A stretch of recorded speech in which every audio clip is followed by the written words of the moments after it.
So, in this lecture, topic 3, we're going to talk more about the relationship between the early church and the Roman Empire. And the relationship between the church and the Roman Empire is, for lack of a better term, it's a very topsy-turvy relationship.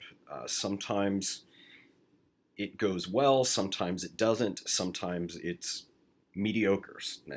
And there's a lot of misunderstandings about the relationship between the church and the Roman Empire in the first 4 centuries of the church's existence. So we're going to go through all of this today and hopefully try to make some sense out of this because uh, right from the life of Jesus, like we've been talking about for the last couple of topics, right during the life of Jesus, right from the beginning, Rome is involved in the lives of the early Christians. Basically, from about the years 64 to 193, the way you would categorize the relationship between the church and the Roman Empire, between the earliest Christians and the Roman Empire, is to say that this was a period of relative toleration and isolated persecution. You don't have you don't have an empire-wide edict out against the Christians. The Roman emperors haven't gotten to the point yet of saying you can't practice Christianity. It's illegal to do that. We aren't at a point yet in which the Roman Empire says we must systematically round up, persecute, and kill Christians. Unfortunately, because of Hollywood movies, a lot of people think that's what's going on with the church and the Roman Empire, that right away after the death of Jesus, the Romans were coming and taking the Christians and throwing them into the Colosseum, which didn't even exist at the time, and rounding up these Christians and feeding them to the lions. That's not what's going on between 64 and 193. The persecution that is going on is at a local level. So it happens in a city here and there throughout the empire. It doesn't happen everywhere throughout the empire. And like I said, there isn't a empire-wide edict that says we must round up Christians and persecute them. But in the year 64, so this would be about 34 years, give or take, after the death of Jesus, the Emperor Nero starts some form of persecution of these early Christians. And we know this not only from Christian sources, but we also know this from Roman sources. The story behind this is kind of insane, but it's kind of a funny story as well. Nero was an insane individual. He was mad. There's some speculation that he was losing his mind, that he had syphilis or something like that. Who knows? But he wasn't a very sane individual. Even Roman sources know that something is wrong with this guy. And he started a fire in the city of Rome and basically almost burnt down the entire city. And of course, the way that Roman historians tell this, just to give you an indication of how insane Nero was, one of the stories they tell is that Nero thought, while he was looking out at this fire, that he could put it out by urinating on it. So that tells you a bit about his mindset. But he realized pretty quickly that he had to blame somebody else or a group of other individuals for this fire that he himself had started. So what he does in the year 64 is he scapegoats this new group of people called Christians. Everybody knows that Nero started the fire, but there was some localized persecution of Christians, particularly in the city of Rome, because Nero did this. And again, this isn't empire-wide or anything like that. And church tradition thinks that this is when Peter died and this is when Paul died. This is when they were martyred in the city of Rome. Sometimes people have mistakenly thought, because Nero blamed the Christians, that this started an empire-wide persecution of Christians. And that's just not the case. That happens much later. We also have this letter from the year 111, so we're into the early second century here. The Emperor Trajan's letter to a governor named Pliny, who's the governor in, who was the governor of a city in the Roman Empire. And what's fascinating about this correspondence between Trajan and Pliny is that Pliny is telling Trajan, look, I've got these people in my city that call themselves, followers of this Christ guy. He doesn't even use the name Jesus in the letter. And he talks a bit about what these early Christians are doing, the kinds of practices they have, that they meet at night and that they meet in secret and all these sorts of things. But apparently some of the Christians have upset others in the city. And so Pliny writes to Trajan and says, what do you want me to do with these people? Should I kill them? Should I persecute them? So on and so forth. And Trajan writes back, and it's pretty benign what he says. He gives Pliny some instructions, and but he doesn't tell Pliny, we need to go and take all of these Christians out. In fact, he offers a way out for some of these Christians. So the point of all of this is just to say that historically, during this time period, 64 to 193, there just really isn't a lot of persecution of Christians. There is relative toleration, and if you are getting persecuted, it's local and it's isolated. Well, that's all going to change as well in the second century, and it will certainly start to change in the third century. Christianity does present a challenge to the Roman Empire. The Roman Empire had no problem if you were an old religion, if you could trace your religion back centuries. In fact, they respected that. It's one of the things they respected about Judaism, is that they could trace their religion back a good 2,000 years, back to Abraham. But if you were a new religion, then there were problems. Then there was very little respect for your religion. In fact, your religion then might be an illegal religion. Now, the Romans at first thought that the Christians were simply some new sect of Judaism. They thought the Christians were just Jews who thought Jesus was the Messiah. Well, eventually they start to figure out that no, these Christians are doing something new. And suddenly the religion goes from being legal to suspect. Eventually it will become illegal. And the other problem is the Christians, like the Jews, are monotheists. Well, if you're a monotheist and you only believe in one God, then it's going to be a problem when you face off with the Romans who believe in multiple gods and goddesses. And it's particularly going to be a problem because many of the Roman emperors use the title Son of God for themselves. Now, obviously, the Christians think Jesus is the Son of God. So you basically have two systems here that have been set up to end up conflicting with one another. And it's during the second century, though, that you start to have these Christian writers like Justin Martyr and Tatian, who are called apologists, who attempt to assuage the concerns of the Romans. And what the apologists were doing is they were trying to basically say, look, Christianity is not a threat to you. And they were also trying to explain that their roots are old, and that their roots do go back to Abraham, just like the Jewish faith goes back to Abraham. And unfortunately, when some of these apologists wrote, they said some very horrible things about Jews and Judaism. But both Jews and Christians were competing with Rome, in a sense, or competing with one another for Rome's attention and blessing, if you will. So these apologists come about during this period trying to say, look, we aren't the problem. You should be more concerned about the Jews than you should be concerned about Christians.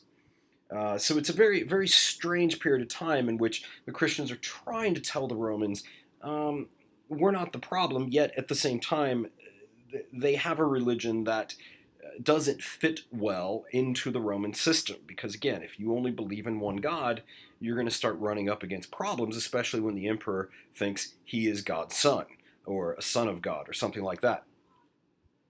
Well, eventually, the Romans will realize that the Christians are a problem.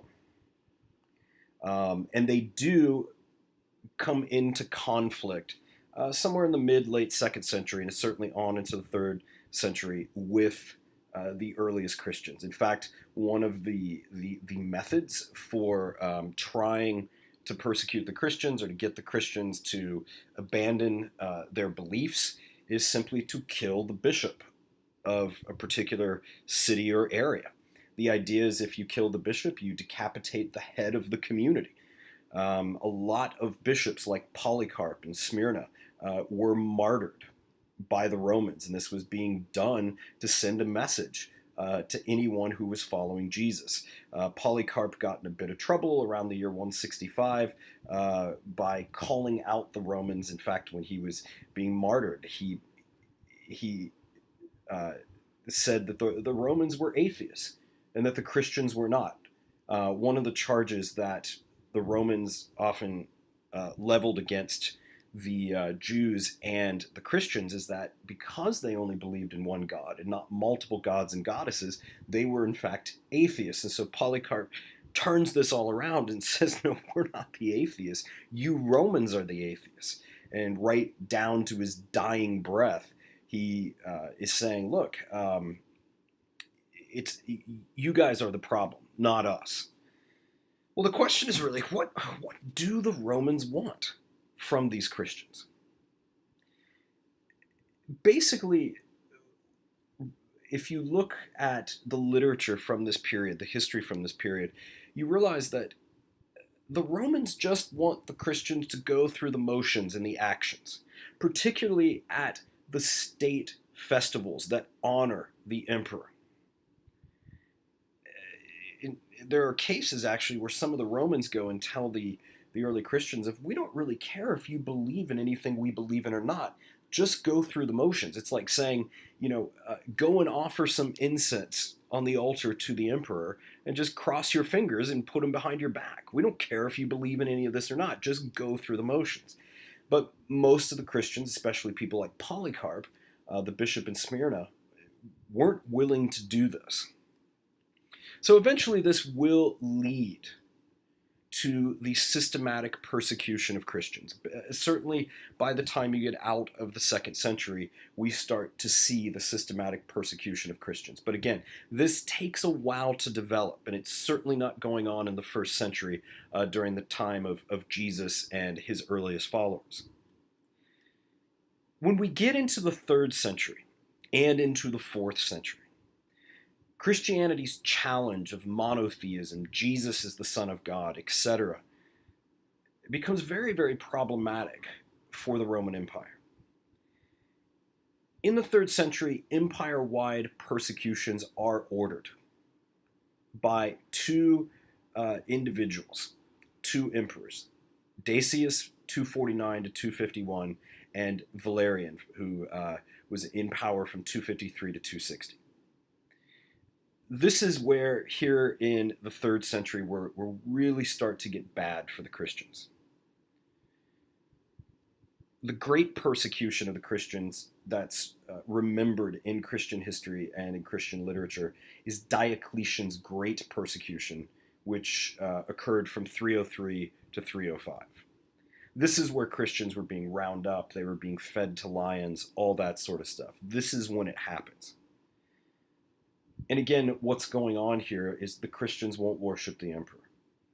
So they become scapegoats in this whole thing. And what I mean by that is if stuff starts to go wrong for Rome, if they lose a battle, if horrible weather comes and destroys a city in the Roman Empire, then what happens is a Roman emperor blames the Christians for this because they aren't worshiping the right gods and goddesses. They aren't worshiping the emperor. They're upsetting the whole Roman system. So a lot of non-Christians in the Roman Empire also want the Christians to be rounded up and killed. So the great persecution occurs under the Emperor Diocletian. And this persecution is going to continue until the Emperor Constantine. And this is where things are really going to start changing for Rome and for the earliest Christians. Constantine ushers in what many scholars call the imperial church. And this is either one of the best moments in early church history, or it is one of the worst moments and one of the most disastrous moments. What basically happens with the Emperor Constantine is right before he comes to power, the Emperor Galerius issues an edict of toleration in the year 311. Basically what that is it's a Roman emperor saying, look, we're just going to call détente for a bit, and we're going to try to live civilly and get along, Romans and Christians. This is step one in the process of Christianity becoming the official religion of the Roman Empire. But after Galerius, the Emperor Constantine, at least the way the story is told, and there's a lot of debate about whether this is true, is it false, who knows. But the Emperor Constantine was fighting Maxentius at the Battle of Milvian, at the Battle of Milvian Bridge on October 29th, 312. So a year after the Edict of Toleration. And the night before the battle, Constantine claims he has this dream in which he saw Jesus in the dream, and he was told, in hoc signo vinceris. And what that means is, by this sign, you will conquer. And what he apparently saw is a Chi-Rho in Greek. In other words, he saw some sort of Christian symbol. A Chi-Rho is usually, I'll show you a picture of it here in a moment. A Chi-Rho is usually the abbreviation for Christ. It's this X and P letters. It's the chi looks like an X in Greek, and the rho looks like a P. And again, I'll show you a picture of this in a second. He either saw that or he saw a cross. He saw something like that. This is a fascinating thing, because it means that here is an emperor that is accepting that Jesus came, the Son of God came, and told him, here's how you're going to win this fight. Now, who knows how Constantine interpreted this? Instead of seeing it as the sun god, Jesus, did he see it as the unconquered god of the sun, Helios? It's hard to say. Now, the way that this works out in at least Christian tradition is that, no, Constantine saw Jesus, the Son of God, and was shown this Chi-Rho. He didn't see a pagan deity, such as the sun god of Rome, Helios, or something like that. Well, anyway, the long story short, Constantine destroys Maxentius at this battle in 312, October 29th, 312. And traditionally, it's at that moment that Constantine apparently realizes, oh, Jesus must be all-powerful and be the true Son of God. And so he converts to Christianity. And again, there's a lot of debate about this. There's debates about, did he really convert? Is the conversion sincere? Did it happen then? Was it a deathbed confession much later on? We don't really know, honestly, um, how this all worked itself out. But what happens in Christian tradition is the story is told. Jesus comes to Constantine, says, "By this sign you will conquer." Constantine goes out, wins this major battle, so he becomes a Christian. And obviously, if the emperor of Rome becomes a Christian and says, "Look, I'm going to go worship Jesus," well, then the expectation is going to be that everybody else in the Roman Empire also changes over to Christianity and starts worshiping Jesus.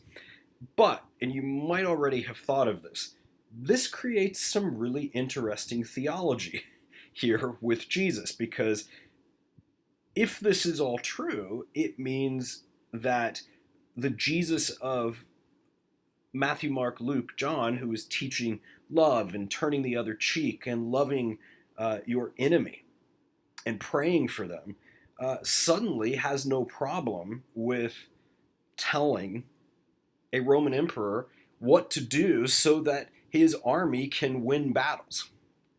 I mean, there's a significant change in thinking here that's going to have to occur, even in the church, because of this incident with Constantine. That's why I say some people look at this and say, greatest thing that ever happened to the church. Some people look at this and say, worst thing that ever happened to the church.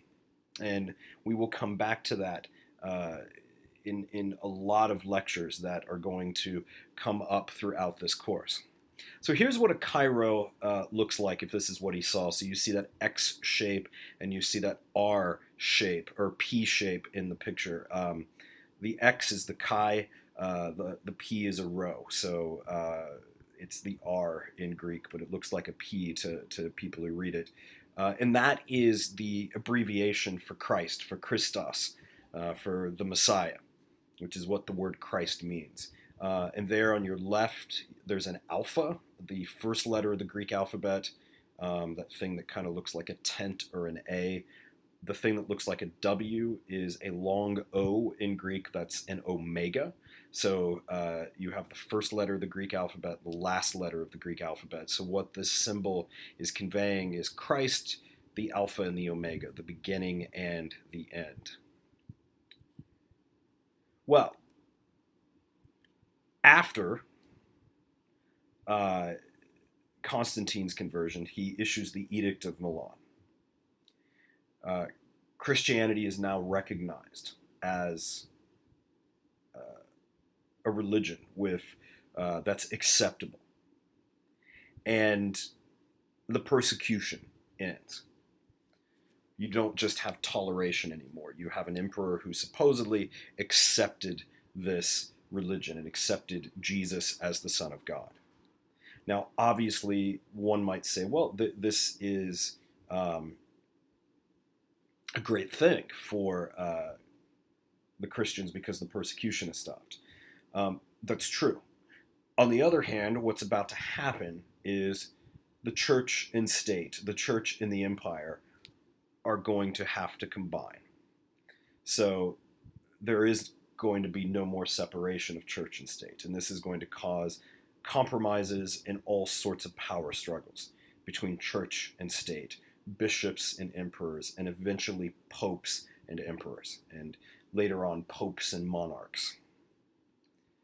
But this brings all kinds of material benefits as well to the Christians, because after the sign, that the dream that Constantine has, Constantine starts building.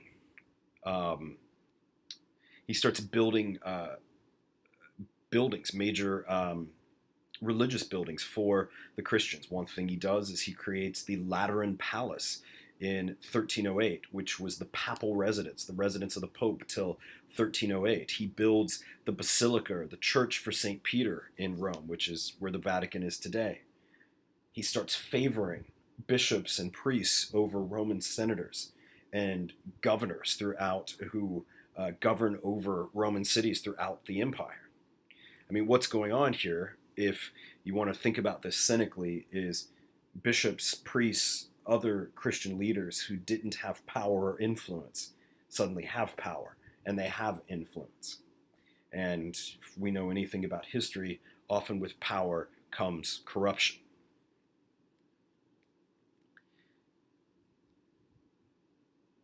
Around this time as well, uh, Constantine establishes a city in the eastern part of the Roman Empire called Constantinople, the city of Constantine. Constantinople is dubbed the Nova Roma. It's dubbed the New Rome. This will become part of the Byzantium Empire at some point. Later on in Christian history, this will be very problematic because this is where Eastern Christianity is housed. This is where Eastern Christianity, what today would be Greek Orthodoxy, has its power. And eventually there's going to be a major split between Eastern forms of Christianity and Western forms of Christianity. Well, very early on, when Christianity becomes acceptable in the Roman Empire, power struggles are going to start occurring between the city of Rome and the city of Constantinople. Who's really in charge? Which city is more important, the old Rome or the Nova Roma, the new Rome? The power of bishops is going to grow after Constantine, and the power of emperors is going to get weaker. In fact, when Rome falls, it's going to be the bishops who are left to pick up the pieces. Around the years 380, 381 comes an emperor named Theodosius. And this is a very important thing to remember. He is the one, not Constantine, he is the one who will say Christianity is the only official religion of the Roman Empire. When Theodosius says this, the implications of this are gigantic. And something very sad happens. What he basically does is he says all other religions in the Roman Empire are declared now to be pagan and they are outlawed. You cannot practice them. This means that a lot of temples to Jupiter, to Mars, to all sorts of Roman gods and goddesses have to be changed into Christian places of worship. If you go to Rome today, you can see some of this. If there was a pagan statue of a Roman god or goddess, the head is usually cut off of that statue, and the head of one of the apostles or disciples is put in place of the pagan god or goddess's head. But this also means, sadly, that the Christians will start persecuting non-Christians. As often happens in history, the church will go from being persecuted to being the persecutor. This is why I say what Constantine did, the aftermath of Constantine, is either one of the best things that ever happened in the life of Christianity, because yes, it got rid of persecution, it got power, it got money, it got buildings. Or it's the absolute worst thing that ever happened in Christianity, because it got power, it got money, it got buildings, it got influence. And then under Theodosius, it goes from being a persecuted church to being the institution that will persecute others. And this trend will continue. I mean, it won't just be the pagans that the Christians are persecuting. They will persecute Jews. They will persecute the synagogue. And this will become a problem when Islam shows up. So Christianity at this point is now the official state religion of the Roman Empire because of Theodosius, and also before that, Constantine. Well, it won't take long before there is a conflict between a bishop, a Christian bishop, and the Roman emperor. It won't take long before there is a conflict between the church and the state. There was a bishop, Ambrose of Milan, who was Bishop Ambrose was the bishop of Milan. His years are basically 339 to 397. And he made the statement, bishops should judge laymen, but laymen should not judge bishops. And essentially what he's saying is, if you are a bishop, if you're clergy, if you're part of the leadership of the church, you are above civil law. He also wanted to establish ecclesiastical courts, church courts, to judge church matters. He didn't think that church matters should be judged in civil courts. This is still a problem today. In fact, in the Roman Catholic Church, this is why there at times have the argument has been made by certain bishops, even some popes, that priests, even in cases where they've molested children, should be judged by a church court and not in civil courts. This is often why when a priest or a bishop is caught in one of these scandals, this is why they are moved to Vatican City and supposedly judged there. This goes back to this time period in which church and state are going to start fighting with one another over who is actually in charge. Well, Ambrose and Theodosius go at it because in or around the year 390, Theodosius orders a massacre in Thessalonica, in modern-day Greece, Thessaloniki. And Ambrose, when he hears about this, says, look, I'm going to excommunicate you because you just committed murder. Now, Ambrose has figured out something here that is still at times used in various ways throughout the church, and it will be used a lot throughout Roman Catholic Church history, especially when a pope wants to control an emperor or wants to control a king or a queen. One of the things Ambrose realizes is that I have the power to kick Christian emperors out of the church. In other words, to excommunicate them if I don't like what they've done.